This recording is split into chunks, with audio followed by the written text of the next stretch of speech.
Have you ever stopped to think, really think, about how fragile democratic norms can be? What if the basic freedoms you rely on could just sort of vanish overnight? It's a chilling thought, isn't it? It really is. And today, we're doing a deep dive into exactly that kind of moment in India's history, the emergency, that 21-month period between 1975 and 77. It's one of the most debated chapters, for sure. Absolutely. And a period that left some deep marks. So our mission here is to really dig into the sources you've shared, pull out the crucial bits, the surprising facts, and give you a clear picture of what actually happened during that critical time. A shortcut to getting informed, you could say. And we've got some great material to work with. It covers, the whole spectrum, the constitutional side, the impact on everyday rights, the press clampdown, the mass arrests. We'll definitely be highlighting some lesser-known details that really paint the full picture of those months. Okay, let's dive in. What was the immediate trigger? The spark that lit the fuse? Right. Well, the big immediate event was that Allahabad High Court ruling on June 12th, 1975. Ah, yes. The one against Indira Gandhi. Exactly. It declared her 1971 election win invalid, said there was electoral malpractice, and crucially barred her from holding office for 6 years. A huge blow. Wow. Directly challenging the prime minister like that. Absolutely. But, this didn't just come out of the blue. Things had been heating up for a while. Right. There was context here. Definitely. You had massive protests, particularly the JP movement led by Jayaprakash Narayan. People were demanding Indira's resignation, big reforms. JP Narayan, a major figure then. Huge. And by 74, 75, you had strikes, student movements really peaking, especially in places like Gujarat and Bihar. So all this unrest. That's what the government later pointed to as the internal disturbances. The justification they needed, essentially. Pretty much, yeah. That was the rationale given for what came next. And what came next was fast. Very fast. Unbelievably fast.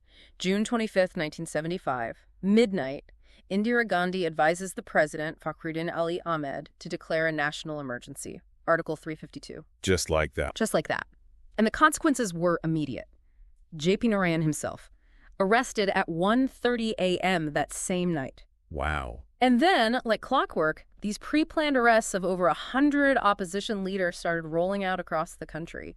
It was incredibly organized, chillingly so. A clear signal that things had fundamentally changed. Power consolidated. Absolutely. And once you have that kind of power, the next step is controlling what people hear, what they know. Which brings us straight to the press censorship, where the most, visible aspects of the emergency, wasn't it? Oh, completely. It was drastic. Newspapers essentially had to get government approval for, pretty much anything they published, especially criticism. Any idea of the scale? How many papers were affected? The sources mention over 200 newspapers facing direct censorship. Think about that, 200. That's immense. How did the press react? Was there resistance? There was some incredibly brave acts, actually. You had the Indian Express and the Statesman doing that famous protest, publishing blank editorial spaces. Oh, I've heard about that, with captions, right. Yeah, things like, "This space is being kept free to protest against the muzzling of the press." A really powerful symbolic stand. What happened to them for doing that? Predictably, they were punished. The government cut off their advertising revenue, even messed with their power supply. It was serious pressure. And foreign media, were they allowed to report freely? No, not at all. Foreign correspondents faced expulsion or heavy restrictions. Broadcasts from places like the BBC, Voice of America, they were often jammed or publicly denounced by the government. So, investigative journalism. Out of the question. Completely banned. And it's worth noting Sanjay Gandhi's role here. Indira Gandhi's son. He wasn't elected, though. No, he held no official post, but sources say he was hugely influential, kind of unofficially running the show when it came to controlling the media narrative. And the personal impact. You mentioned Kuldip Nayar earlier. Yeah, Kuldip Nayar, editor of The Express, a prominent voice. He was watched constantly, phones tapped. Eventually, he was jailed. It sent a clear message. That chilling effect must have spread beyond just journalists. It did. It touched the cultural sphere, too. There's the famous story of Kishore Kumar, the Bollywood singer. What happened with him? His songs were banned from All India Radio, the state broadcaster, simply because he refused an invitation to sing at a government event. Just for refusing? Wow. Just for that. It shows the level of expected compliance. Many stars, understandably kept quiet or distanced themselves. But some, like Shatrughan Sinha and Devanand, refused to toe the line, which took courage. So control the message, control the messengers. But that wasn't enough, was it? They went after potential opposition directly. Exactly. Which leads us to the mass arrests. The sheer scale is hard to comprehend. What kind of numbers are we talking about? The sources estimate somewhere between 100,000 and 140,000 people were detained. Many held for months, sometimes years, often without any formal charges filed against them. 140,000 people, that's staggering. Who were they targeting? It was incredibly broad. Obviously, top opposition leaders, J.P. Narayan, Morarji Desai, Vajpayee, Advani, George Fernandez, figures like that. Big names. Major political figures, but also student activists, journalists, we mentioned Kuldeep Nair, also Arun Shari, trade union leaders like Data Samant. Even some dissenters within Indira's own Congress party weren't spared. How could they just arrest people like that without charges? What laws allowed this? They primarily used two pieces of legislation. One was MISA, the Maintenance of Internal Security Act. MISA, right. Yeah, MISA was notorious. It let them detain people without trial for up to 18 months. Just hold them indefinitely, basically. 18 months without trial. And the other was the DIR, the Defense of India Rules. These were broader powers, originally wartime measures, repurposed to suppress any kind of dissent. You mentioned George Fernandez earlier. His story sounds particularly harsh. It really does. He was a major socialist leader, a firebrand. He went underground, allegedly organized some sabotage, like disrupting railways. Okay. He was eventually arrested in disguise in Calcutta, and the sources describe him being tortured in custody. That's what the accounts suggest. And then, in a move clearly meant to intimidate everyone, he was paraded in chains during his trial. A public spectacle. Just brutal. A way to break people's spirit. Exactly. It was about sending a message. This is what happens if you resist. So, alongside these arrests, the very foundation of civil rights was being dismantled, wasn't it? Yes, fundamentally. Key fundamental rights under the Constitution were just suspended. Which ones specifically? We're talking Article 14, equality before the law. Article 19, freedom of speech, expression, movement, assembly. Article 21, the big one, the right to life and personal liberty. And Article 22, protection against arbitrary arrest and detention. All suspended. Suspending the right to life and liberty. How does that even work legally?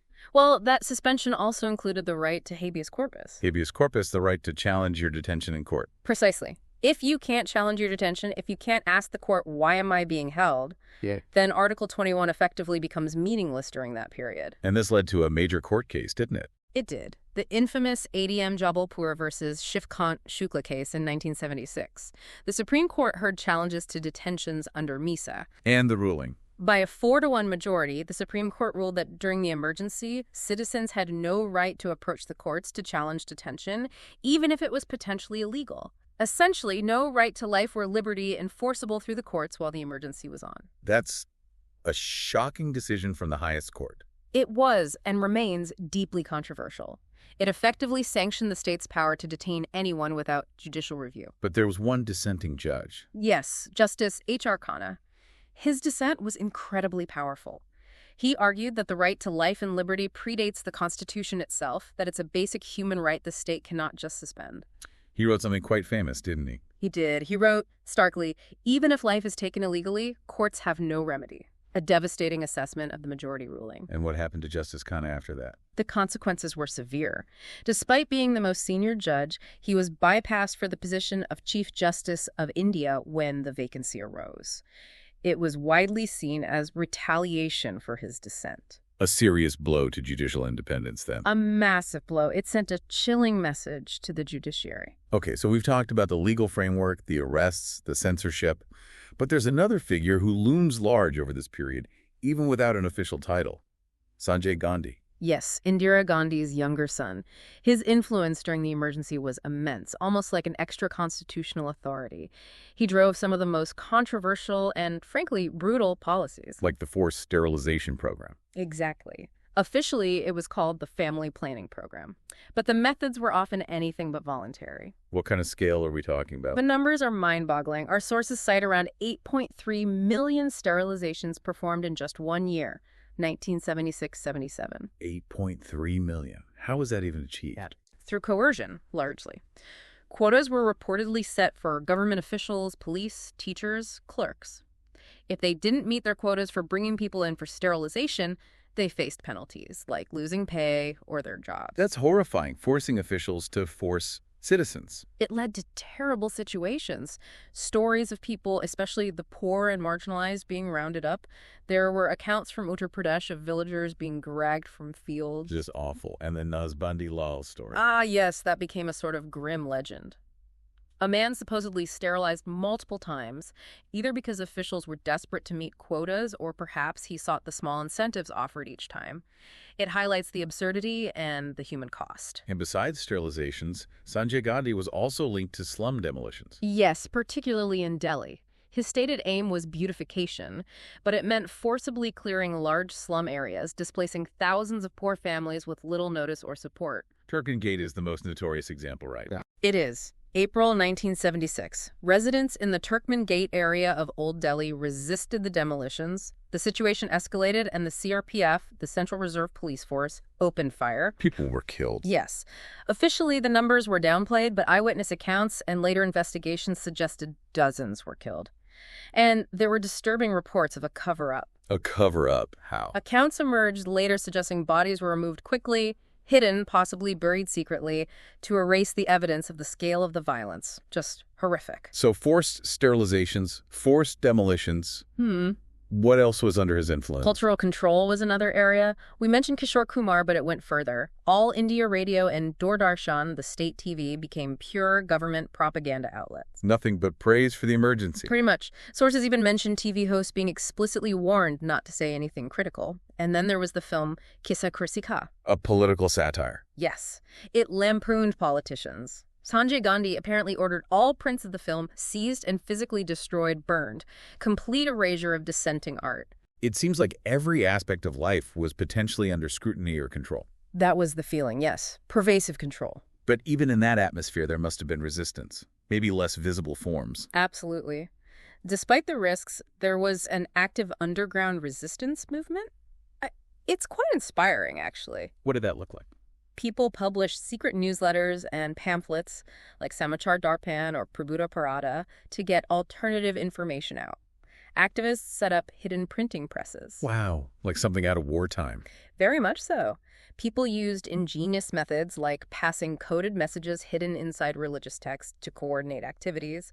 Real courage involved. And the state's response? Surveillance must have been intense. Oh, absolutely. The intelligence agencies, RAW and the Intelligence Bureau, IB, were heavily involved in domestic political surveillance, tracking citizens, tapping phones, monitoring opposition groups. Targeting opponents. Not even just opponents. Sources suggest they were even spying on people within the ruling Congress party itself. Nobody felt entirely safe from scrutiny.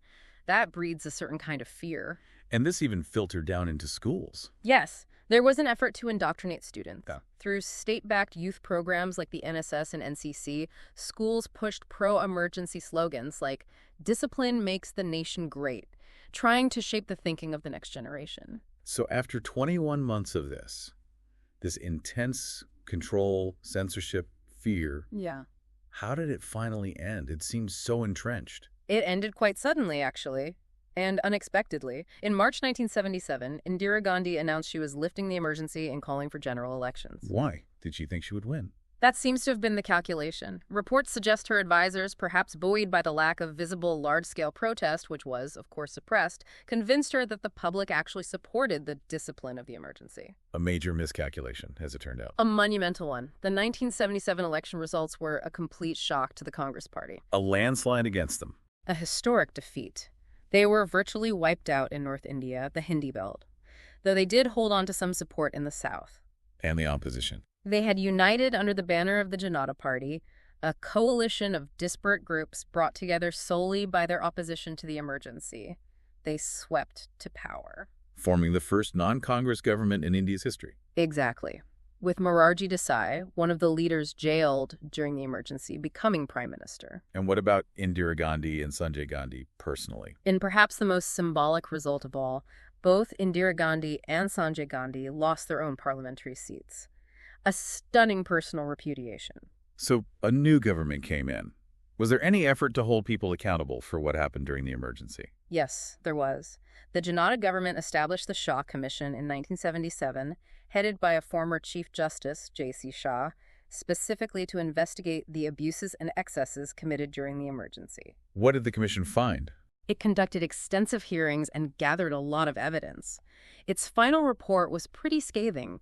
It documented widespread abuse of power, implicating Indira and Sanjay Gandhi directly in many decisions. It detailed illegal detentions, the pressure put on the judiciary, the muzzling of the press. A comprehensive indictment. So, the truth came out, officially documented. It did, although, interestingly, after Indira Gandhi returned to power in 1980, the Shah Commission's report was withdrawn from public circulation, making it harder to access. But beyond investigations, were there lasting changes made to prevent something like this again? Constitutional changes? Yes, and this is really important. The Janata government pushed through the 44th Constitutional Amendment in 1978. This was crucial. What did it change? Several key things. Firstly, it changed the grounds for declaring a national emergency. Instead of the vague phrase internal disturbance, which was used in 75, it now requires armed rebellion, a much higher, more specific threshold. That seems significant. Very. Secondly, it restored the protection of fundamental rights, specifically making it clear that Article 21, right to life and liberty, and Article 20, protection against conviction for offenses, cannot be suspended even during an emergency. So, no repeat of the ADM Jabalpur situation. That was the intent. It also added safeguards for press freedom and, critically, required that the president can only declare an emergency based on written advice from the Union Cabinet, not just the Prime Minister alone. Preventing a unilateral decision like in 1975. Exactly. These were significant structural safeguards put in place. Okay, so bringing this all together, what are the big takeaways for us looking back at the emergency? Well, I think it's a stark reminder, isn't it? It shows just how vulnerable democratic institutions can be if safeguards aren't strong or if they're ignored. And it really highlights the importance of, well, vigilance. Absolutely. Vigilance from the press, from the judiciary, from civil society, from ordinary citizens. It underlined that these institutions need to be robust and independent to act as checks on executive power. You mentioned Indira Gandhi's later reflection, something about restoring order. Yes. She later acknowledged, sort of defensively perhaps, that some personal liberties may have been curbed, but order was restored. But for the millions who experienced the arrests, the fear, the silence, the idea of order came at an immense cost. The scars, as the sources suggest, ran very deep. So the final question really is for you listening. What does this all mean today? What lessons does India's emergency hold about that constant tension, that delicate balance between national security and individual liberty? And maybe, how vigilant do we always need to be to protect the freedoms we might sometimes take for granted? Something to think about.